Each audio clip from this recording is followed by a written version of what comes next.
900 कोटींच्या प्रकल्पावरून शिंदेंची शिवसेना आणि भाजपमध्ये जुंपण्याची शक्यता आहे। सिडकोच्या प्रकल्पाची चौकशी करण्याचे मुख्यमंत्री देवेंद्र फडणवीस यांनी आदेश दिलेले आहेत। ठाकरेंच्या सेनेचे माजी आमदार संतोष सांबरे यांनी फडणवीसांना या संदर्भातलं पत्र लिहून मागणी केली होती। शिंदेंच्या शिवसेनेचे संजय शिरसाट हे सिडकोचे अध्यक्ष होते आणि त्यामुळे आता शिंदेंची शिवसेना आणि भाजप यांच्यामध्ये जुंपण्याची शक्यता आहे।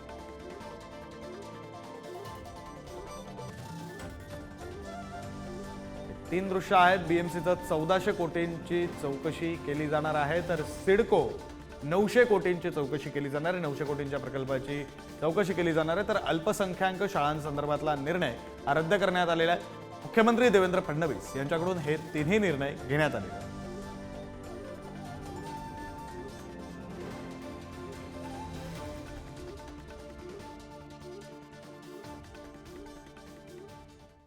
तर जालन्यातील ज्या खरपुडीच्या सिडको प्रकल्पाच्या चौकशीचे आदेश देण्यात आलेत त्या ठिकाणच्या शेतकऱ्यांच्या काय प्रतिक्रिया आहेत तेही पुढारी न्यूजनं जाणून घेतलंय। सिडको प्रकल्पात जमिनी गेलेल्या शेतकऱ्यांनी यावर नाराजी व्यक्त करत लवकरात लवकर भूसंपादनाची प्रक्रिया पूर्ण करावी, सुरू करावी अशी मागणी त्यांनी केली।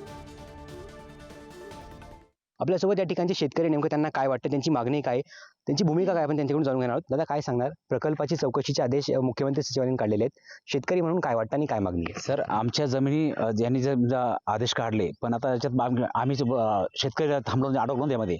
आता ह्या जमिनी लवकर यांनी रस्ते करून घ्यावं आणि माझ्या मोकळं करावं।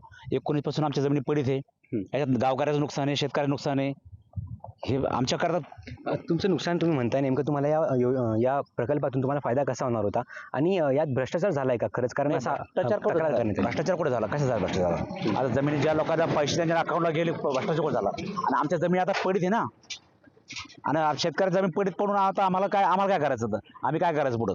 काय सांगणार, या प्रकल्पात जमिनी गेलेल्या शेतकऱ्यांची जी जमीन आहे त्यांना एक चांगली रक्कम मिळणार होती, त्यांना एक फायदा होणार होता, मात्र आता या प्रकल्पाला स्थगिती देण्याचे एक आदेश काढले, चौकशीचे आदेश काढले, कसं बघता याकडे?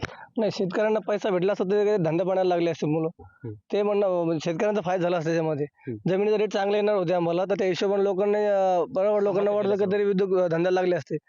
आता हे बघा ना तुम्ही, आमचं म्हणजे व्यापाऱ्यांचे धंदे झाले तर रस्ते, आमचं व्हायचे तर सांबरे साहेबांनी माझं ताडून टाकलं ते, म्हणजे यांनी पहिलेच लावायची चौकशी काय लावायची, यांना पहिले कळलं नाही काय, त्या 1 वर्ष अगोदरपासून न्यूज चालू होती तेव्हा यांनी आठवलं नाही। सगळ्या रस्ते व्यापारी लोकांचे रस्ते झाले आणि नंतर शेतकऱ्यांची बारी आली, यांनी रोखून टाकलं मला। बरं, भाव कसा मिळाला तुमच्या जमिनीला? अजून भाव मध्ये आमचे रस्ते झाले नाही, त्यांना 167चा भाव भेटला, 1,67,00,000 रुपये कर, आणि आमची येलो आमच्या बांधाला बांध लागून दोन्ही साईड जमिनीचे रस्ते झाले, आमचेच बाकी बघ। 2 महिन्यापूर्वी आदरणीय कलेक्टर साहेब भाऊनी यांनी मीटिंग लावली होती की आमच्या ह्या प्रकल्पाविषयी, की सामान्य लोक जर 2-2 महिने होऊन पण यांची समजा प्रोसेस होत नाही, माजी आमदार 1 दिवसात लेटर काढतो आणि चौकशी लावतो, तर 1 दिवसात मंत्रालयामधून लेटर निघतो आणि ती चौकशी लागते, मग सामान्य लोकांचं काय खरं आहे? आणि दुसरी गोष्ट अशी आहे की आता व्यापारी वर्गाच्या रस्त्या झाल्या पूर्ण, याच्यात मूळचे शेतकरी राहिले। मग सांबरे साहेबाला आमचा मूळचा मुद्दा एकच आहे की त्यांनी हे प्रकरण अगोदर उचलायला पाहिजे होतं, ज्या व्यापारी वर्गाच्या रस्त्या होण्याच्या अगोदर।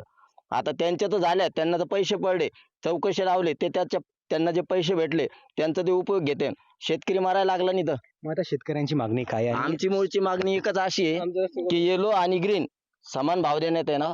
दुसरी गोष्ट, ज्या येलो मधल्या जमिनी आहे सध्याला, त्या ताबडतोब रस्त्याची खरेदी करून घेण्यात यावे आणि त्यांनी मोकळं करण्यात यावे। गौरव साळी, पुढारी न्यूज, खरपुडी।